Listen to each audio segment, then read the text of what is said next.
Assalamualaikum Pak, selamat pagi. Ya. Apa kabarnya pagi ini Pak? Waalaikumsalam Pak. Alhamdulillah sehat. Tapi fisiknya nih yang sehat nih. Pikiran perasaannya sedikit galau nih. Lagi tidak tenang nih perasaannya. Waduh, kok bisa galau Pak? Bahaya loh kalau pikiran kita terganggu. Pada akhirnya berpengaruh pada kesehatan Bapak juga loh. Memang ada kejadian apa Pak sehingga pikiran Bapak terganggu? Coba ceritakan ke saya, siapa tahu setelah Bapak bercerita, pikiran Bapak bisa lebih tenang. Tidak usah Pak. Nanti akhirnya akan terselesaikan dengan sendiri Pak. Nanti jadi merepotkan Bapak lagi dengan saya ini.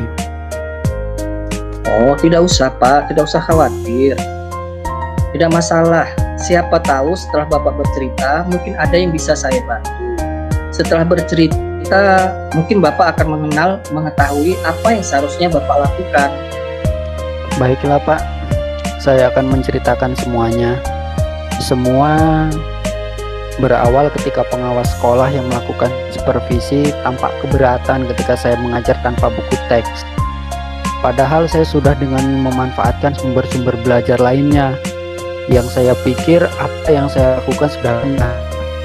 Dan saya merasa keberatan dengan sikap saya tersebut dan menceritakan kepada kepala sekolah, sehingga saya mendapatkan teguran dari kepala sekolah.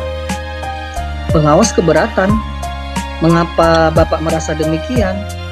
Coba Bapak ceritakan ke saya kejadiannya. Iya Pak, waktu itu pengawas bertanya, mengapa saya tidak membawa buku teks waktu mengajar di kelas. Lalu saya menjawab, saya sudah memakai media lain seperti video dan gambar.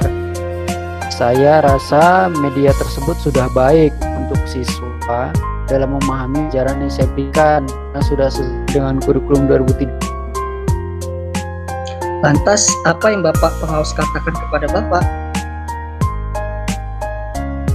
Pengawas berkata bahwa buku teks tetap diperlukan oleh guru sebagai bahan acuan dalam menyampaikan materi pelajaran, sebagai bahan referensi atau bahan rujukan oleh peserta didik, memudahkan didik dalam menyampaikan materi pelajaran, dan banyak manfaatnya. Menurut Bapak, apakah yang dikatakan pengawas itu benar? Benar juga sih Pak. Apakah selama ini Bapak mengajar tidak pernah menggunakan buku teks? Ya, kadang menggunakan, kadang tidak juga sih. Jadi menurut pengalaman Bapak, ada tidak manfaat buku teks dalam pembelajaran selain yang disebutkan pengawas tersebut? Dan bila Bapak bandingkan berdasarkan pengalaman Bapak, apakah siswa dan Bapak sendiri sebagai guru merasa lebih terbantu menyampaikan materi pembelajaran dengan buku teks atau tanpa buku teks, selain sumber-sumber lain yang Bapak gunakan? Benar juga sih Pak. Adanya buku teks pelajaran memudahkan siswa mengetahui informasi yang berkaitan dengan pelajaran dan melatih siswa untuk membaca. Dan bagi saya sendiri, membaca dari buku teks banyak manfaatnya ketika sedang mengajari kelas. Jadi, bagaimana menurut Bapak? Apa yang dilakukan oleh pengawas pada Bapak itu benar atau salah? Menurut saya pengawas tidak salah sih Pak, dan memang sudah menjadi tanggung jawab untuk mengingatkan saya. Dari sini, maka selanjutnya apa rencana Bapak? Sepertinya saya akan menemui kepala sekolah untuk menceritakan kejadian yang sebenarnya. Selain menjumpai kepala sekolah, apalagi yang ingin Bapak lakukan? Saya akan memohon petunjuk kepada kepala sekolah bagaimana sebaiknya saya memohon maaf kepada pengawas, dan berjanji akan tetap bawa buku teks sebagai salah satu sumber belajar ketika saya mengajar. Nah, dari beberapa hal yang Bapak sebutkan tadi, kira-kira manakah yang menjadi prioritas Bapak ke depan untuk menyelesaikan masalah Bapak ini? Menjumpai kepala sekolah meminta maaf kepada beliau dan kemudian memohon tunjuk kepada beliau bagaimana sebaiknya saya meminta maaf kepada pengawas dan menjelaskan kepada pengawas bahwa apa yang saya lakukan kemarin adalah kurang pantas. Wah, itu langkah yang bagus, Pak. Lantas Pak, komitmen apa yang Bapak lakukan untuk menjalankan rencana Bapak tersebut? Saya akan menemui kepala sekolah selepas jam pelajaran dan akan minta maaf kepada beliau. Kira-kira siapa yang akan membantu Bapak dalam menyelesaikan masalah tersebut? Untuk menceritakan semuanya kepada kepala sekolah dan pengawas. Saya akan meminta bantuan wakil kepala sekolah kurikulum saja, Pak, karena lebih paham tentang kegiatan pembelajaran sekolah kita, apalagi dengan provinsi. Iya, benar sekali itu, Pak. Mudah-mudahan masalah ini cepat terselesaikan ya, Pak. Amin. Ya, Pak. Terima kasih atas saran dan masukannya, Pak. Terima kasih kembali, Pak. Sudah seharusnya kita saling membantu.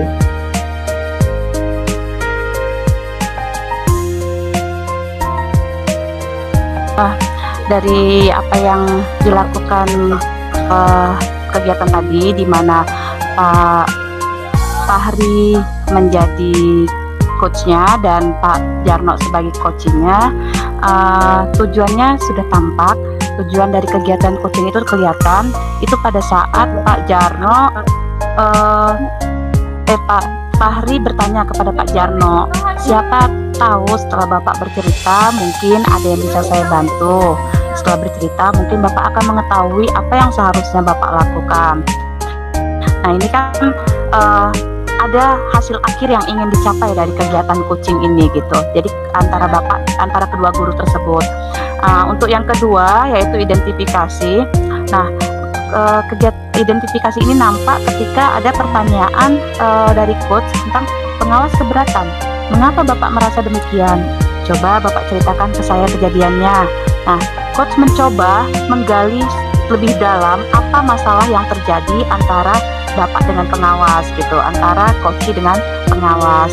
Nah, nantinya yang berikutnya mengenai rencana aksi. Nah, rencana aksi ini muncul ketika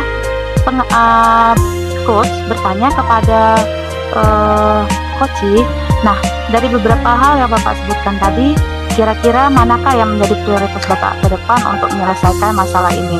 Nah, ini kan langsung aksi nyata gitu, langsung bergerak, langsung melakukan sesuatu yang ingin dilakukan untuk menyelesaikan masalah tersebut.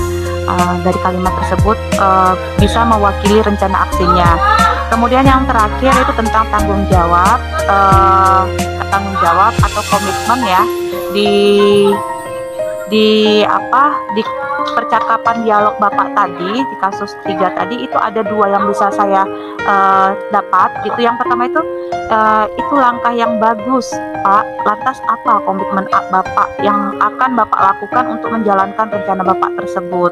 Nah, ini kan bentuk komitmen, itu berarti tanggung jawab yang akan dilakukan orang tersebut dalam menyelesaikan masalah yang dia hadapin. Kemudian kira-kira siapa yang akan membantu Bapak dalam menyelesaikan masalah ini untuk menceritakan semuanya kepada kepala sekolah dan pengawas. Nah, ini kan siapa orang yang membantu itu juga masuk ke dalam komitmen tanggung jawab orang yang bakal melakukan membantu Bapak dalam menyelesaikan masalah coach ini gitu. Ya, mungkin itu saja. Terima kasih.